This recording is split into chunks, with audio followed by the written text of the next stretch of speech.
Is Captain George standing the watch in Southern California on this day. It's St. Patrick's Day. And I think I want to talk about something that I think is very germane to where I stand on certain things regarding church and religion. In my latter days in ministry, as most of you know, I am a Presbyterian minister. I have been now for over 65 years. Decided to be a minister when I was 16 years old. Anyhow, St. Patrick was a very, very historic figure. No wonder they have big parades in New York and all over the world on St. Patrick's Day. So the more you dig into it, you know you dig into a philosophy, an understanding of Christianity now called Gaelic spirituality. And Gaelic spirituality is an interesting phase of the history of Christianity in the world. In the 4th century, 5th century, St. Patrick, a clergyman in the Roman Church, decided that there was, along with several other people who have inspired him, to take to the British Isles, to take to the continent first to the continent of Europe and then into the British Isles, this thing which we now call Gaelic Christianity, spirituality. And he went to Ireland, went first of all, it was in Europe, and then went to Ireland, went to Wales, and then went to Scotland, and then he was also located very much so in Ireland.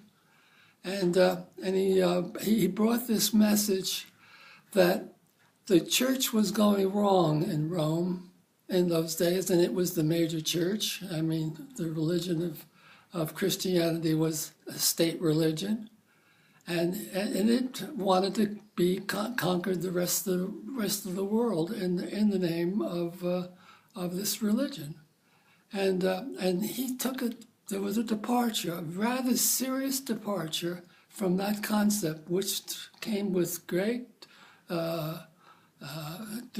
concern of the Roman authority about the church doing this, making this departure. But what was it? What made it so different? Well, yeah, there are several things that made it different. Instead of destroying the folk religions of Ireland and all of these countries they had before Christianity, he said, let us take the parts of those that made the people happy, that made the people glad, their festivities and their music, and let us inculcate that into this now a newer form of Christianity called Christianity, and have them work side by side and look at it as not being something that we want to deny, but something that we want to absorb into our lives because we want to see that which is good, and we want to take that which is good into this newer concepts called Christianity. So anyhow, that happened, and but there was a very interesting phenomenon. Women had never had a place in the church, very much so. I mean, they had a place in terms of serving and stewing and so forth, but never in a place of leadership. But in this phenomenon, this movement of spirituality, Gaelic spirituality, they became prominent in promulgating the religion, this new religion of Christianity, and how it was to get along with the folk religions, with the understanding of the water and the sea and the land and the music and the dancing and the poetry and the literature. And it became then a basis, especially in Ireland, of what the literary future of that country was going to be, and its cultural future.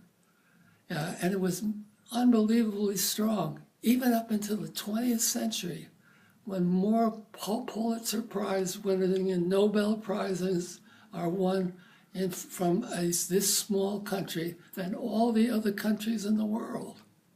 And it's amazing. But we go back to the rootage that they didn't deny the fact that poetry and music and so forth that perhaps wasn't coming directly from the scriptures was also something to take into consideration and being important. And this was a great contribution then. And I think it's a great contribution now into the future to see that we can sit down with other religions, whether it's Jews or whether it's pagans of all kinds, and take from one another the things that are really true and important and spiritual that can sustain our lives. And through that intermingling of these traditions, we will have a better world. What a wonderful thing to kind of feel that there is hope into a new world where people can be trusted, understood, forgiven, born again, if you want to use that term. It's okay. Maybe all maybe there has to be a rebirthing of Christianity. Maybe this is the rebirthing of Christianity. So, have a happy new year. It's been a great life. I am so grateful. Thanks be to God.